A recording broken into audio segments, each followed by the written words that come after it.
In a polluted coastal harbor, a fisherman spotted something strange drifting near the docks.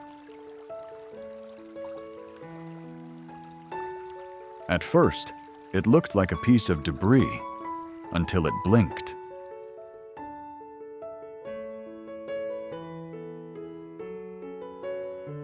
It was an otter, barely alive, coated head to tail in black, chemical sludge. The thick goo had glued its fur together, stripped away its warmth, and was slowly poisoning its body. What followed was one of the most delicate and visually satisfying rescues ever filmed. The otter was found floating near the edge of a shipping lane, tangled in seaweed and unable to swim. Its eyes were crusted shut, its breathing shallow. Marine rescue volunteers arrived within 30 minutes. They wrapped the otter in a thermal towel and rushed it to the rehabilitation center. But no one knew yet what kind of chemicals they were dealing with, or if it was too late.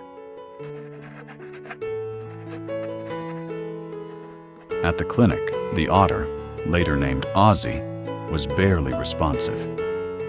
His fur, normally buoyant and insulating, was soaked through and sticky. Chemical tests revealed traces of petroleum and industrial solvent, highly toxic and known to cause organ failure in marine life. Immediate isolation was critical.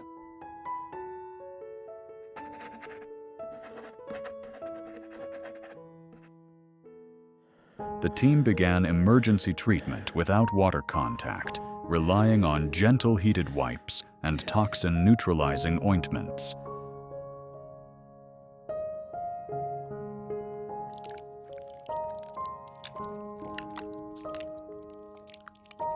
With sedation carefully monitored, the rescue team began the first wave of cleaning. Using diluted, otter-safe detergents and warm water, they worked inch by inch. Sludge slid off in slow, sticky ribbons. Tiny brushes combed out thick clumps of oil. Towels were swapped every few minutes, black with grime each time. The scene felt like a spa, but the stakes were life and death. The team was quiet, focused, respectful. Every motion mattered. Just as Ozzy seemed stable, his condition crashed. He began trembling. His heart rate spiked. Toxins had seeped deep beneath the fur and were now in his bloodstream. The team stayed overnight. More IV fluids, more medication, more heat. No one went home, and just before dawn, his temperature began to stabilize. Now safe for immersion, Ozzy was moved to a shallow, warm bath. There, his full transformation began. Brushes traced over clean fur, revealing soft brown under the sludge. His tiny paws were uncurled, one by one, and gently cleaned with a toothbrush. His whiskers twitched for the first time. It was the moment the team had been waiting for.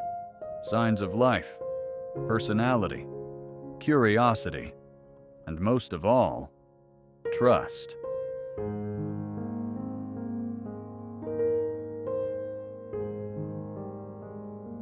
Over the next several days, Ozzy regained strength.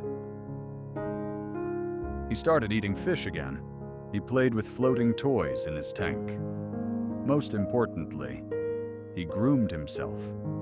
In otter language, that meant one thing: I feel safe now.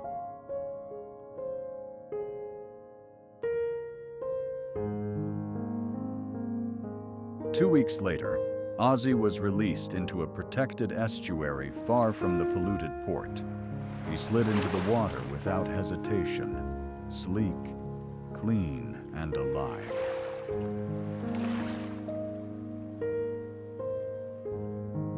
For a moment, he turned back to the shore, then vanished beneath the reeds.